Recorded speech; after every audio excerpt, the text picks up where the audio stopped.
Olá, bom dia amigos e amigas aqui do canal Dica de hoje. Hoje sábado, dia que a gente fala um pouco mais sobre macroeconomia.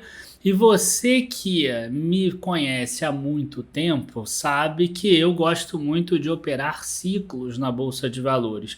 Agora, você que me conhece só nos últimos 2 ou 3 anos deve ter me visto muito mais pessimista do que otimista. Otimista apenas nos últimos 2 ou 3 meses, quando a gente, em próprio relatório, invertemos a nossa mão, a gente inverteu o nosso ciclo. Você que viu o meu vídeo lá no final do ano passado, em dezembro do ano passado, lembra que eu acabei projetando Bolsa esse ano a 90 mil pontos, ali até junho, julho, agosto, mais ou menos, e projetei o dólar a R$ 6. Quando a gente olha aqui os dados, a gente vai ver que não chegou muito longe assim, né? O dólar chegou a subir aqui para quase 5,70, chegou até a passar dentro do intradiário, e a bolsa chegou aqui até 94 mil e pouco dentro do intradiário, e chegou agora, já está subindo depois que a gente até inverteu lá a nossa mão. E hoje eu quero mostrar para vocês por que agora eu estou achando que a bolsa pode chegar a 150 mil pontos no final de 2023 e quem sabe até pensando 2025, 200 ou até 300 mil pontos. Inclusive, esse vídeo de hoje vai ser um spoiler do relatório que está saindo do Dicações nesse mesmo dia de hoje, que eu estou abrindo aí para quem é não assinante também aqui dentro do nosso canal. Então curtam o vídeo, se inscrevam no canal e logo depois da vinheta a gente já começa.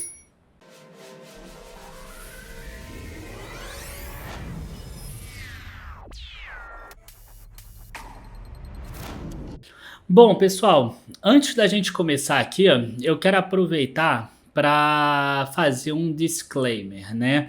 Dentro do relatório, a gente coloca algumas ressalvas com relação às premissas que a gente está adotando, que a gente vai passar aqui. A gente também fala como você deveria se comportar, porque eu não gosto daquela política de você ser 8 ou 80, agora tá otimista, vai, pega e empurra tudo, all-in, por exemplo, na bolsa. Então, tome um certo cuidado e tenha um pouco de parcimônia quando você utilizar a informação desse vídeo, se você não for nosso assinante, ok? Nenhum problema você não ser assinante, só use com parcimônia essas informações. Bom, como são precificados os ativos de bolsa? Tá? Imagina que você está no supermercado e você tem vários produtos, por exemplo, biscoitos ou bolacha para quem está em algumas regiões do país, bolachas recheadas de chocolate. Você tem aquela bolacha, aquele biscoito que é muito gostoso de chocolate e você tem aqueles outros de marca inferior.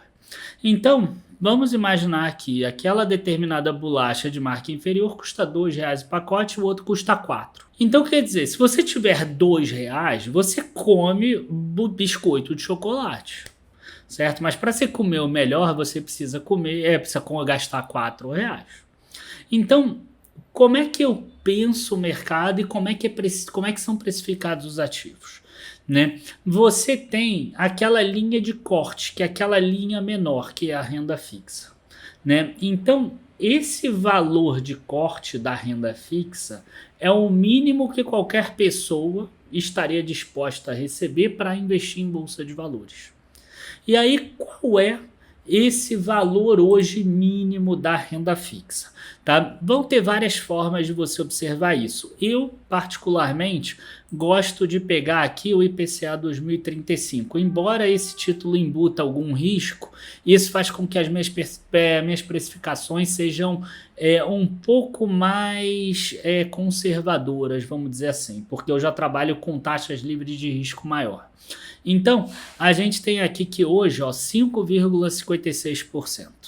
Tá? Então, se você acredita que você vai receber menos do que a variação da inflação mais 5,56%, você, em sã consciência, não investiria nada na bolsa, investiria apenas no IPCA 2035, porque o risco do governo dar um calote é muito menor do que o risco de qualquer empresa ou investimento na bolsa. Ponto. Tá? Eu acho que até aí ninguém vai discordar de mim. Se você está investindo na bolsa é porque você espera, no mínimo, receber mais do que IPCA mais 5,56%. Aí aqui a gente entra na nossa segunda premissa. Qual é a segunda premissa? Eu vou aceitar como pressuposto básico que os lucros das empresas eles vão pelo menos crescer a inflação nos próximos anos. Eu até acho que eles vão crescer mais, mas eu estou usando isso como pressuposto básico. Tá? Então, esse é a segunda premissa que eu vou estar fazendo. Então, quer dizer, as empresas já vão crescer o lucro de acordo com a inflação. O que eu preciso exceder o lucro é apenas o 5,56. Terceira premissa que eu vou estar utilizando, que eu quero ganhar no mínimo 3% a mais para investir em bolsa de valores. Então eu quero no mínimo 8,56% além da inflação, mas o lucro das empresas já vai trazer a inflação para mim, que vai acabar entrando nos dividendos. Então eu posso usar o 8,56% puro, tá? Então de pé, com todas... e quarta premissa, tá? O mercado é cíclico. E como vocês podem ver, a gente tem aqui uma taxa em 27 de maio de 2010 de 6,37. 3 anos depois chegou a 3,87. 3 anos depois, mais ou menos, chegou em 7,80. 3 anos depois caiu para 2,87. Aí agora, 3 anos depois, subiu para 6,27. Então, na minha visão, daqui a 3 anos, a gente vai estar com alguma taxa nessa faixa aqui, de 2,85 a 3,50 mais ou menos. Tá? Então a gente vai imaginar uma taxa do título público terminal de 3,25, ou seja, em 2025 o investidor vai querer IPCA mais 6,25% para investir na bolsa, que é um número menor do que o atual. Tá? Então tem 4 premissas aí que podem não se confirmar, mas eu realmente acredito que elas vão se confirmar. Tá? Então, quer dizer, elas podem atrasar um pouco, pode acontecer em 2026, pode acontecer em 2027, pode não acontecer, enfim, tá? Só para vocês terem em mente isso, que eu gosto de deixar tudo bem claro. Então, vamos agora para alguns cálculos, tá? O que são earnings yield? Primeiro, o earnings yield, aqui de forma bem simples, eu estou fazendo o inverso do preço sobre lucro, tá? O inverso do preço sobre lucro, ele é importante porque ele vai me dar qual percentual de lucro que uma empresa gera em relação ao preço dela. Tá? Então, se ela está me pagando, né, um lucro, por exemplo, de R$2 por ação e a ação vale 10, eu tenho um earnings yield de 20%. Se eu tenho uma empresa igual a Vale, que está com lucro nos últimos 12 meses, 103 bilhões, e ela vale 360 bilhões, eu tenho um earnings yield de 103 dividido por 360, um número aí que deve ser maior do que 30% ou muito próximo a isso. Tá? Então é assim que calcula-se o earnings yield. Tá? A gente sabe que teve uma explosão aí de commodities, Petrobras e Vale são muito importantes e elas acabaram jogando esse earnings yield um pouquinho para cima. De qualquer forma, eu fiz aqui uma, que eu mostro até no relatório, uma imagem, tá? Tirando os dados da Economática, em que a linha azul eu não incluo a Vale e a Petrobras desde 2008 e agora a linha vermelha eu incluo a Vale e a Petrobras. Então você vê aqui que está em 16% e essa daqui está em 11%, está com earnings yield de 11,6%, 11,7% mais ou menos. Tá? Então esse aqui é o earnings yield atual e a gente acredita que ele vai cair bastante. Né? Por que significa cair bastante? Significa que as ações vão se valorizar, que as ações estão muito baratas. Então, esse aqui é o earnings yield. Agora, vamos fazer um cálculo aqui. Se ele hoje é 11,6, qual é o preço sobre lucro disso? 8,62 vezes. Então, se hoje a gente tem um earnings yield de 11,6%, por exemplo, quanto é o preço sobre lucro disso? A gente tem aqui que 100 dividido por 11,6 dá 8,62 vezes preço sobre lucro. Né? E hoje a bolsa está aí a 116 mil pontos mais ou menos. Quando a gente pega isso e divide por 8,62, a gente tem uma estimativa média que cada 13.457 pontos da Bolsa é um preço sobre lucro das empresas, tá? Só que, vamos guardar esse número 13.457. Só que, para mim, o valor justo da Bolsa é ter 3% de prêmio acima desses 5,56%. Então, 3 mais 5,56 dá 8,56. Logo, o preço sobre lucro médio, já excluindo o Vale Petrobras, que deveria ser de 11,68. Tá? 11,68 vezes 13.457,07, a gente já vai a 157 mil pontos. Tá? Então aí a gente já tem os 150 mil pontos. Agora, por que o Daniel acha que isso vai acontecer agora? Por causa do próprio Boletim Focus. Tá? Quando a gente olha aqui as projeções de Selic do Boletim Focus, a gente percebe o seguinte: a gente tem uma Selic hoje de 13,75, a gente tem uma Selic aqui de 11,25, aí a gente tem em 2024 uma Selic de 8%, e a gente tem em 2025 uma Selic aqui que gira entre 7,50 e 7,75. Só que quando a gente pega aqui a inflação, a gente vai ver que aqui a inflação é 3,50 esperado contra 8 em 2024, que dá 4,50%. E aqui 7,75 com 3, que dá 4,75% de diferença. Essas diferenças são muito grandes. Em um cenário de mais crescimento, de mais euforia, como é o que acontece com queda de juros, eu sei que esse número fica menor do que isso. Então, muito do valor que eu vejo está vindo exatamente daí.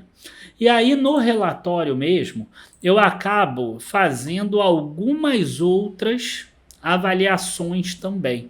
Então, para vocês terem uma ideia, dentro do relatório, eu chego a calcular em 2024 e em 2025. Para vocês terem uma ideia, só para a gente ficar naquele valor terminal da Bolsa, né, que a gente fala de IPCA mais 3,25, colocando ali o risco do mais 3% para investir em Bolsa, seria 6,25.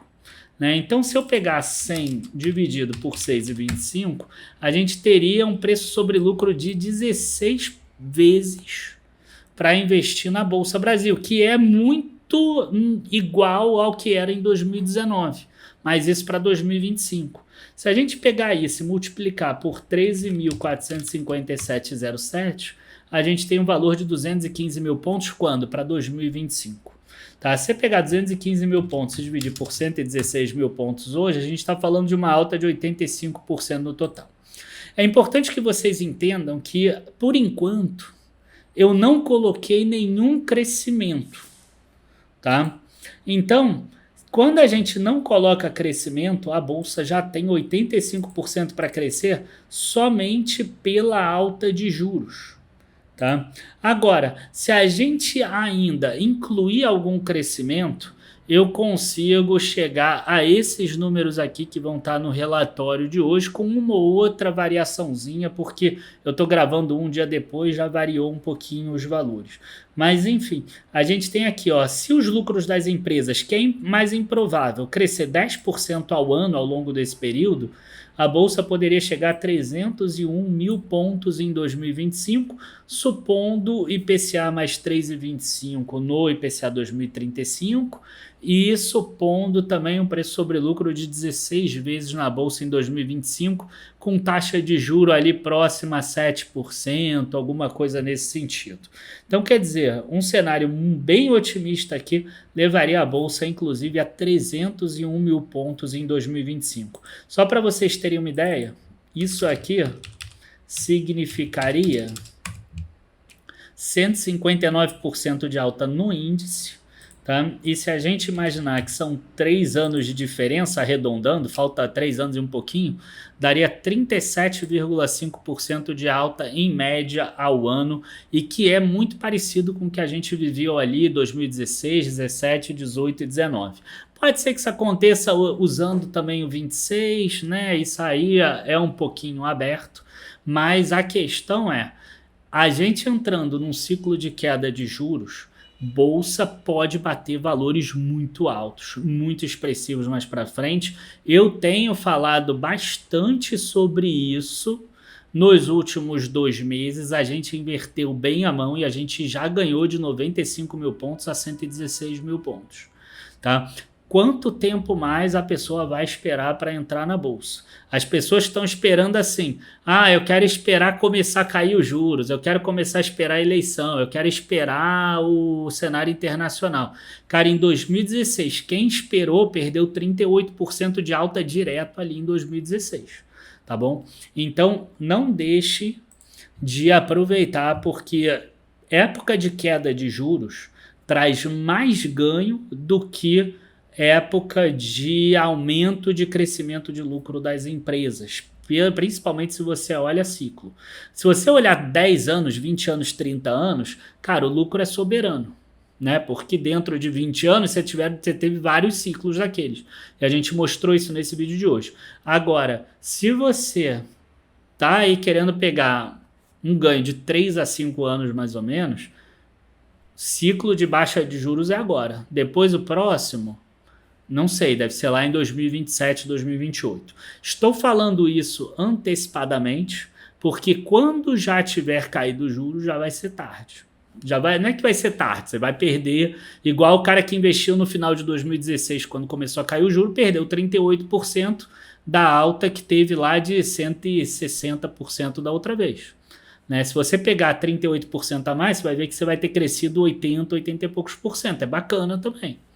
Mas se você pegar no final de 2023, provavelmente essa alta de 140%, 130% já vai ser bem menor, já vai ser uns 80%, 70%, enfim, não tem problema nenhum.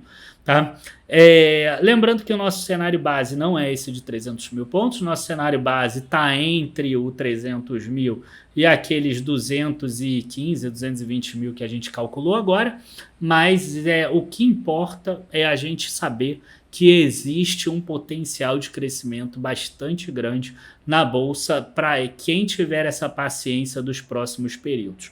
Não vai ser uma alta em linha reta, obviamente, vai ser uma alta e baixa, né, que vai ter sobressalto, vai ter o tempo todo, e é o momento de você acumular o máximo de ações que você puder. Eu venho falando isso há bastante tempo, nas últimas semanas eu venho falando isso. Acumule ações, porque o período da queda de juros está chegando e ele costuma premiar muito bem quem guarda as ações. Abraços, bons investimentos, espero que vocês tenham gostado desse vídeo de hoje. Se vocês gostaram, curtam, compartilhem. Assim, um último aviso, né? Hoje é dia... Vocês vão estar vendo esse vídeo no dia 15 de outubro. A gente já vai estar começando a nossa Black Friday e a gente vai fazer da seguinte forma. Vão ser 5 semanas, não exatamente semanas, vão ser 5 períodos. E o primeiro deles já vai começar agora, nessa próxima semana, com a parte do internacional. Internacional teve uma queda muito forte, ainda está um pouquinho atrás, mas a gente já vê aí... Né, a nossa carteira de REITs, por exemplo, que seria uma espécie de fundos imobiliários lá do exterior, ela já está batendo mais do que 6,3% de dividendo ao ano. Então já é algo bastante expressivo. Ela estava pagando 4,5%, 4,6% até 9 meses atrás. Então já é uma alta bastante expressiva que a pessoa pode esperar também. Claro que está um pouquinho atrás, mas de qualquer forma, a pessoa que quiser acumular já vai valer muito a pena. A primeira semana vai ser essa do internacional, depois a gente vai passando e se a gente já tiver aqui, eu já vou até colocar no link da descrição também, para você saber todas as semanas que vão ter. Tá? Eu estou falando aqui semanas, mas não vai ser exatamente semanas. São 5 janelas de abertura que vão ter aí os produtos do Dica de hoje, tá? E com uma condição especial, mas uma condição um pouco diferente, tá? O que eu posso abrir para vocês é que não é o plano anual, tá? Não é o plano anual, não é esse plano de um ano. Abraço a todos, bons investimentos e até a próxima. Tchau, tchau, pessoal.